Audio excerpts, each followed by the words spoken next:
Party के वरिष्ठ नेता, झारखंड विधानसभा में नेता प्रतिपक्ष रहे, ऐसे श्रीमान अमर कुमार बावरी जी मंच पर विराजमान हैं।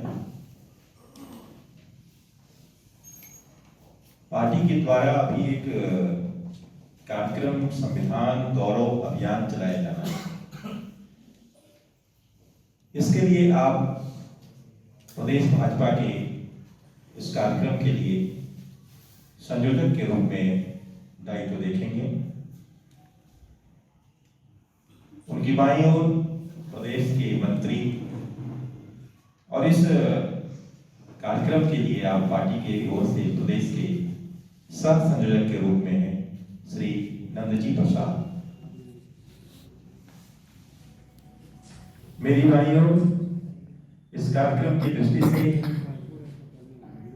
सह संयोजक के रूप में दायित्व निभाएंगे पार्टी के वरिष्ठ नेता श्रीमान राकेश भास्कर जी। साथ ही साथ मंच पर हमारे दो प्रदेश के प्रवक्ता, बाईं ओर श्री अमित कुमार मंडल जी, आप गोड्डा से विधायक रहे और पार्टी के प्रदेश के प्रवक्ता हैं। मेरी दाईं ओर बहन राफिया नाज, आप ही पार्टी के प्रदेश की प्रवक्ता हैं। मैं सभी मंचासीन नेतागण का, भाई बहनों का एक बार पुनः इस प्रेस वार्ता में स्वागत करता हूं। देश के संविधान में लागू हुए 75 गौरवशाली वर्ष के पूर्ण होने पर संविधान गौरव अभियान संपूर्ण देश में 11 जनवरी से लेकर 25 जनवरी तक एक उत्सव के रूप में मनाने का निर्णय हुआ है। भारतीय लोकतंत्र की जो आधार बिंदु है वो हमारा संविधान है और विश्व के इस सबसे बड़े लोकतंत्र को, इस गणतंत्र को आज सफलतापूर्वक विश्व की 5वीं अर्थव्यवस्था बनने का गौरव प्राप्त हुआ है तो ये संविधान है। ये संविधान के कारण एक साधारण जनजातीय महिला आज देश की प्रथम नागरिक के रूप में, राष्ट्रपति के रूप में जहां भारत के गौरव गाथा और गान को आगे बढ़ा रही है, वहीं एक चाय बेचने वाला देश का प्रधानमंत्री बनकर के देश के आगे बढ़ाते हुए उसे पूरे विश्व में उनके गौरव गाथा को स्थापित करने के लिए आगे बढ़ रहे हैं। एक आम आदमी के जीवन में परिवर्तन लाने वाला, हजारों सालों के गुलामी से देश को बाहर निकाल करके एक नागरिक के रूप में उसकी संप्रभुता को अखंडित रख करके एक संप्रभु बना करके इस भारत को महान बनाने में जो योगदान संविधान का रहा है और इस संविधान के निर्माता के रूप में डॉक्टर बाबा साहेब आम्बेडकर का जो योगदान रहा है वो किसी से छुपा हुआ नहीं है। लेकिन अभी भी संविधान और संविधान के रचयिता बाबा साहेब आम्बेडकर के विषय में पूरे समाज में जो चेतना, जो उनका विचार लोगों के बीच जाना चाहिए वो अभी तक उस रूप में नहीं किया है।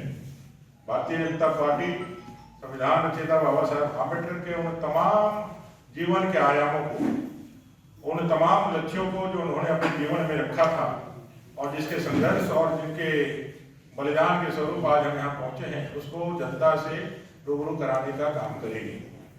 बाबा साहेब आम्बेडकर का संविधान के निर्माण के समय जो उनका राष्ट्रवादी विचार था वो कैसे प्रस्फुटित होता है वो भी लोगों को जानकारी होना चाहिए। कांग्रेस ने देश के संविधान के निर्माण में धर्म आरक्षण नीति लागू कराने का संकल्प व्यक्त किया था, लेकिन बाबा साहेब आम्बेडकर का ही प्रतिरोध था कि धर्म आधारित आरक्षण नीति नहीं बन पाई और उन्होंने एक वर्गीकरण किया जातियों का और उसके आधार पर आरक्षण दिया। बाबा साहब आम्बेडकर के सम्मान को, बाबा साहब आम्बेडकर के मान को भारतीय जनता पार्टी ने स्थापित की। कांग्रेस ने बाबा साहेब आम्बेडकर के मृत्यु उपरांत, महापरिनिर्वाण के उपरांत दिल्ली के अंदर 2 गज जमीन भी नहीं दी उनको अंतिम संस्कार करने के लिए। उनको अपने अंतिम संस्कार करने के लिए उनके श्रद्धालुओं को बॉम्बे जुहू तक जाना पड़ा। उनके जीवन के 5 प्रमुख स्थानों को कभी कांग्रेस ने कोई सम्मान नहीं किया। उनको भारत रत्न से भी नवाजने का काम उन्होंने कभी नहीं किया।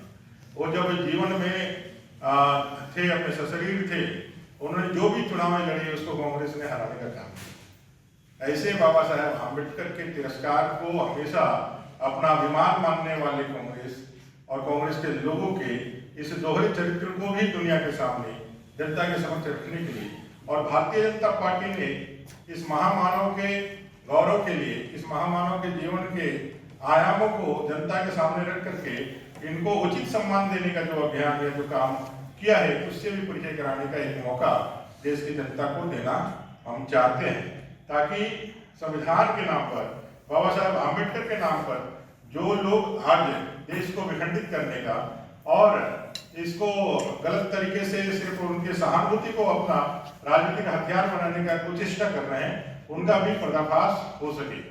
बाबा साहब आम्बेडकर जी ने 370 का तब भी विरोध किया था जब कांग्रेस ने इस के माध्यम से अपनी तुष्टिकरण की राजनीति की नींव, बीजारोपण इस भारतीय राजनीति में किया था, तब भी उन्होंने विरोध किया था। ऐसे कई एक पहलू, अनसुने पहलू जो आम जनमानस तक नहीं मालूम है, उसको हम लोग नीचे गांव तक लेकर के जाने वाले हैं, हर मंडल तक, हर टोले तक लेकर जाने वाले हैं। और इसको लेकर के 11 से 25 तारीख तक बृहद अभियान चलने वाला है, जिसमें मंडल, जिले, प्रदेश कई एक कार्यक्रम, जिसमें सभाएं भी हैं, जनसंपर्क भी हैं, गोष्ठियां भी हैं, बुद्धिजीवी सम्मेलन भी हैं, क्यूज की प्रतियोगिताएं भी हैं, छात्रों के लिए निबंध का कार्यक्रम भी है। ऐसे सभी माध्यमों से, चाहे वो सोशल मीडिया, पॉडकास्ट, ऐसे सभी लोगों के माध्यम से हम लोग इसको लेके जाने वाले हैं। अभी अपना सदस्यता अभियान का महापर्व भी चल रहा है, इसके साथ ही इसको भी जोड़ करके हम नीचे तक जाकर के बाबा साहब आम्बेडकर के योगदान, भारत के संविधान के इस महान चरित्र को, जिसके माध्यम से झारखंड और देश की जनता ने अपना एक अच्छा जीवन पाया है और देश में अपने एक अच्छे नागरिक बन करके देश को महान बनाने का संकल्प लिया है, उसको लेकर आगे बढ़ने का एक गौरव गाथा हम लोग प्रारंभ करने वाले हैं। और यही सूचना देने के लिए आप सबको यहाँ आमंत्रित किए हैं। यह 11 से 25 तक यह अभियान चलने वाला है। इसके लिए अपने प्रदेश की टोली, अपने जिलों की टोली, मंडल की टोली बनी हुई है और सभी वरिष्ठ कार्यकर्ता, नेतागण, अपने केंद्रीय नेताओं का भी आगमन होना है और ये विचारों को हमको नीचे तक लेकर के जाएंगे। ऐसा बन गया ऐसा है कि एक सम्मान देना और एक दिखावे के लिए सम्मान करना, अपने लाभ के लिए सम्मान करना, दोनों में अंतर होता है। अगर एक सम्मान देना है तो सम्मान देना है। भाई कांग्रेस को यह बात बतानी चाहिए, ओपन फोरम में बतानी चाहिए, देश की आज़ादी के बाद, संविधान के लागू होने के बाद अपने जीवन काल में ही नेहरू जी ने अपने लिए भारत रत्न ले लिया, इंदिरा जी ने अपने जीवन काल में भारत रत्न ले लिया, बाकी कई एक बड़े लोगों ने जो कांग्रेस परिवार से संबंध रखते थे उनको भारत रत्न मिला, लेकिन डॉक्टर बाबा साहब आम्बेडकर को किसी कांग्रेस की सरकार ने क्यों नहीं भारत रत्न दिया? 1989 में जब भारतीय जनता पार्टी के सहयोग से बीपी सिंह जी की सरकार थी, तब उनको जो है भारत रत्न का अलंकार प्राप्त हुआ। अपने पार्लियामेंट में उनकी तेलीय चित्र भी नहीं था बाबा साहब आम्बेडकर, वो तेलीय चित्र भी किसने दिया? भाई भारतीय जनता पार्टी ने दिया। आम्बेडकर जी को मरणोपरांत उनको तो उनका अंतिम राजकीय संस्कार तो उन्होंने किया नहीं, और 6 महीने के अंदर नहीं, 3 महीने के अंदर ही उनके धर्मपत्नी को उनके घर से भी बाहर निकाल करके बाहर फेंक दिया। तो ये सारी चीजें जो लोग कर चुके हैं, अब कहते हैं ना कि 1000 चूहे खाकर बिजली चली हज पर, उस तरह का अगर कृत्य कोई कहता है और लोगों को आंखों में धूल झोंकने का, जिसका इतिहास रेखांकित है, तथ्यात्मक है, तथ्यों के साथ जो इतिहास में रखा हुआ है, उसको झुटला करके यदि कोई अपने पापों को धोकर के आगे बढ़ना चाहता है, तो उनके लिए कुछ तो कहना, या कोई तो कहता है उसको उस तरह से कहना। जो मन से कहते हैं जय भीम, उनके लिए स्वागत है, लेकिन जो ये कहते हैं कि जय भीम और जय मीम का हम सहारा लेंगे, तो हमारे गंधनाथ मंडल जी का तो नाम सबको याद है, बांग्लादेश के वो बांग्लादेश तभी पाकिस्तान के एक बड़े एससी लीडर थे गंधनाथ मंडल, जो पाकिस्तान के विभाजन के साथ वो पाकिस्तान जाना चाहे और चले भी गए, और लाखों अनुसूचित जाति उनके साथ जो वर्ग के लोग थे वो चले गए। लेकिन अभिनंदन मंडल जी पहले कानून मंत्री बनने के बाद भी वो अपने अल्पसंख्यक हिंदुओं का, अपने दलितों का किसी भी प्रकार से रक्षा नहीं कर पाए, और बाध्य होकर के, कुंठित होकर के आपने मन के अंदर वेदना लेकर के उन्होंने उसका जो है त्याग पत्र भी दिया और निर्वासित जीवन यहाँ व्यतीत किया। तो ये सारी चीजें उनके ध्यान पे होनी चाहिए। आज लोगों के सहानुभूति के साथ, लोगों के भावना के साथ राजनीति का प्रयोग बड़ी चालाकी से के साथ लोग कर रहे हैं, और उसके लिए अगर कोई किसी महामानव का नाम बेचता है तो उसके लिए आपत्ति तो होती है। हाँ, हम लोगों ने सुना है 56 लाख से ज्यादा लोगों के खातों में 2500 रुपया उन्होंने जो कहा था वो देने का आज उन्होंने काम किया है, ऐसा पत्र और आपके माध्यम से सूचना मिल रही है। निश्चित रूप से लोगों के पास गया भी होगा, क्योंकि माननीय मुख्यमंत्री झूठ कैसे बोलेंगे, एक संवैधानिक पद पर बैठे हुए व्यक्ति हैं, जा ही रहा होगा, इसलिए लोगों को क्या है। लेकिन इसकी एक बड़ी कीमत भी चुकानी पड़ रही है झारखंड को। मैया योजना के लाभुकों को तो पैसा मिल रहा है, लेकिन इसके लिए हमारे वृद्ध, अपने दादा दादी, दिव्यांगजन, विधवा, जो सामाजिक रूप से जिसका सुरक्षा का आच्छादन करने का शपथ संविधान और सरकार करती है, ये दुर्भाग्य है कि अभी 6-7 महीने से ज्यादा समय हो गया है, उनके खातों में पैसा नहीं जा रहा है। अगर मैया योजना के लिए आप अपना पीठ थपथपाते हैं तो इस पैसे जो दिव्यांगों को, विधवा को और बुजुर्गों को मिलना है, उस पैसे के नहीं जाने के कारण अगर एक भी बुजुर्ग का दवा या कहीं पर खाने में या ठंड में किसी प्रकार से अभाव के कारण अगर यदि उनका यदि कुछ नुकसान होता है तो उसके लिए आपको खेद भी प्रकट करना चाहिए, या उसका जो है जो पाप लगता है सरकार को, उसको भी स्वीकार करना चाहिए कि आपके कारण वो नहीं हुआ। स्थितियां ऐसी है, इस बार का बजट जो आपने अनुपूरक का देखा, उसमें देखा होगा कि एक डिपार्टमेंट को 2100 रुपया का अनुपूरक बजट मिला है। आप समझ सकते हैं कि पूरा विभाग को ही लोगों ने बैठा दिया। और अभी जो स्थिति है, जितनी सूचनाएं हैं, अगर स्वास्थ्य विभाग में कोई MRI का मशीन खराब हो जाए तो उसको बनाने के लिए भी सरकार के पास कोई बजट नहीं है। तो अपने राजनीतिक हनक को पूरा करने के लिए आप जरूर कीजिए उसको। आपने वायदा किया था, जनता ने आपको मैंडेट दिया है, हम उसका स्वागत करते हैं, आपको अभिनंदन भी करते हैं। 5 साल सरकार अच्छे से चलाइए, इसके लिए शुभकामनाएं भी देते हैं। लेकिन आप अपने हनक को पूरा करने के लिए बाकी सारे सिस्टम को अगर बैठा दें, सारी चीजों को यदि आप एकदम से कॉलेप्स कर दें, तो झारखंड की राजनीति में एक ऐसा गंभीर दौर आएगा जिसमें सिस्टम जो है पूरी तरह से पैरालाइज हो जाएगी।